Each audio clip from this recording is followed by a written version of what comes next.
1% of the people in the general population have the overwhelming amount of money, and 1/10 of that 1% has almost all of that, right? So I think it's like the richest 100 people in the world have as much money as the bottom 2.5 billion.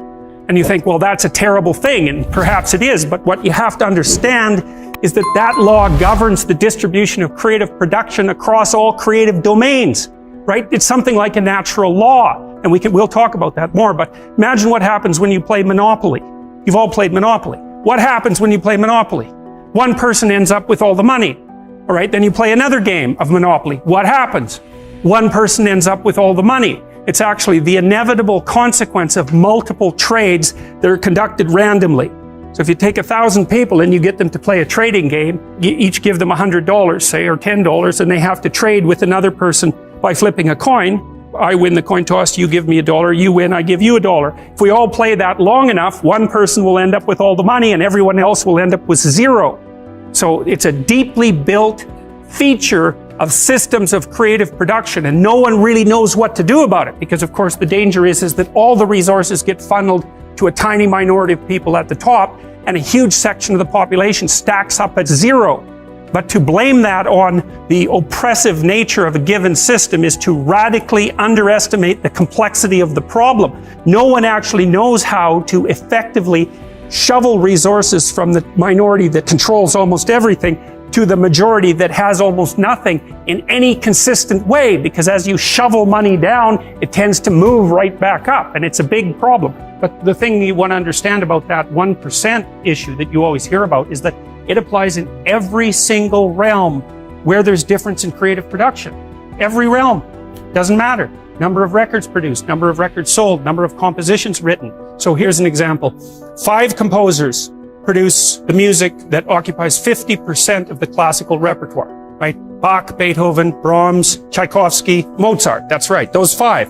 So that's another example of this Price's law of scaling. It applies to all sorts of things, like number of hockey goals scored is also distributed this way.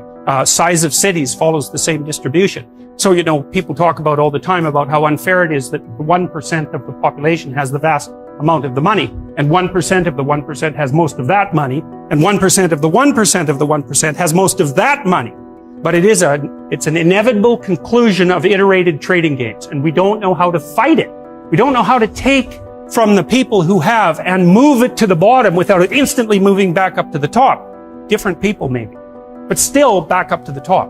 Because even the 1% churns a lot. Like I think you have a 10% chance, if I remember correctly, you have a 10% chance of being in the top 1% for at least 1 year of your life, and a 40% chance of being in the top 10% for at least 1 year in your life. That's in Canada and the US. It's less so in Europe. So there's a fair bit of churning at the top end. It's not the same people all the time who have the money, but it is a tiny fraction of the people all the time who have all the money.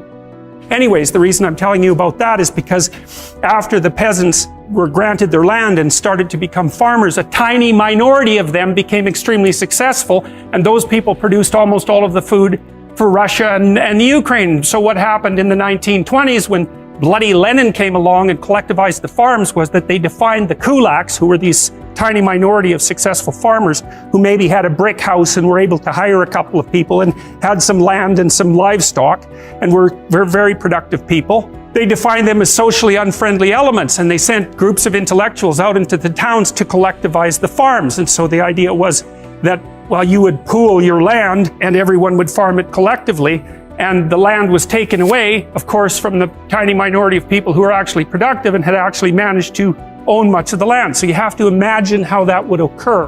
Okay, so it's in the 1920s, it's after World War I, Russia's in pretty bad shape, the villages are full of brutalized men who have post-traumatic stress disorder, and lots of people who are not doing well at all, and the bloody intellectuals come into the town and they say, you know those successful farmers up the street that you've always been pretty jealous about in your useless manner? Well, they're actually pigs and demons who are stealing from you, so why don't you come out, we'll form a nice little mob and we'll take everything they've got. And that's exactly what happened, and all those people were killed or raped or set off to Siberia in the middle of the bloody winter where there wasn't even anywhere for them to live or anything for them to eat, so they all died. And then the consequence of that was a few years later, 6 million people starved to death in the Ukraine. So the Soviets really implemented and perfected the idea of class and ethnicity-based guilt. And it's a very bad road to walk down, and it's something that we're very much engaged in at the moment, because there's discussion everywhere in North America now about the idea of, well, race-predicated guilt, for example, and ethnic-predicated guilt. And it's a very bad idea to classify an entire group of people as guilty of anything based on their group membership. If you're accustomed to keeping things in the fog in general, you're going to keep yourself in the fog with regards to your investments. Because in some sense, everything you do is an investment. I mean, some of it's quantified in monetary terms, but you're always investing in one manner or another. And so I think if your character has been disrupted by your persistent attempts to deceive yourself about the nature of reality, you're going to be a financial train wreck. And I mean, I've certainly seen that in my clinical practice. I've seen people burn through amounts of money that you wouldn't think someone could burn through in that short a period of time because of self-deceptive blindness. If you have a high IQ and you're conscientious, which is another trait, then you're more likely to be financially successful, say, by the time you're in middle age. And so that looks like two temperamental traits whose presence enables you to beat randomness over time. So those traits work very well in this society at this time, but you can also argue that that's also a matter of chance, because there wouldn't be unconscientious people if at some point in the past unconscientiousness hadn't aided their survival. So what constitutes beating a system depends on the parameters that you put around the system. And you can think the same thing about, well, look at how successful he is. Okay, you mean financially. All right, so then, well, how's his health? How's his marriage? How are his relationships with his children? What price did he pay for his wealth? Like as you add dimensions of evaluation, whether that particular person won or lost might not be so self-evident.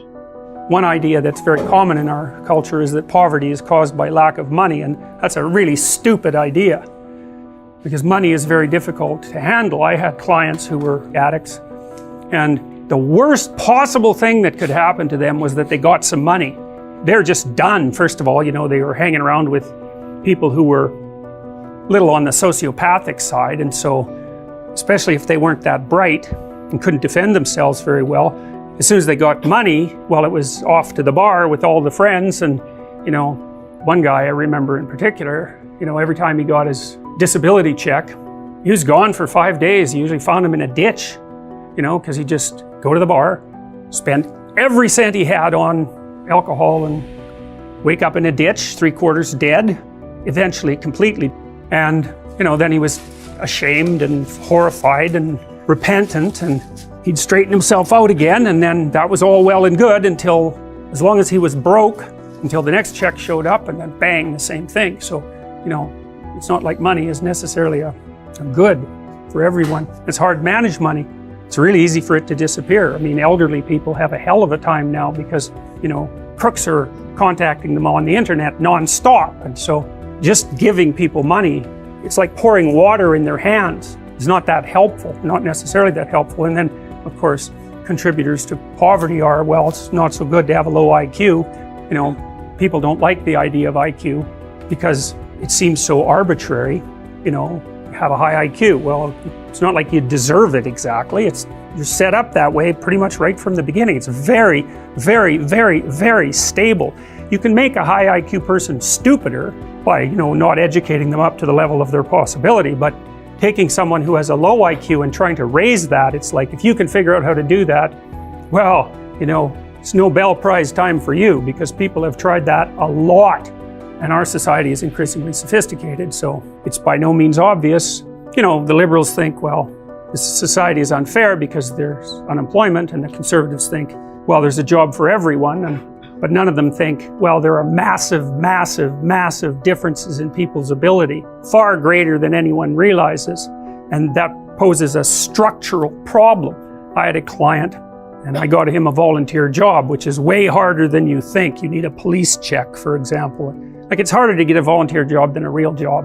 But I got him in a volunteer job, and he had to fold pieces of paper, letters. He worked at a charity.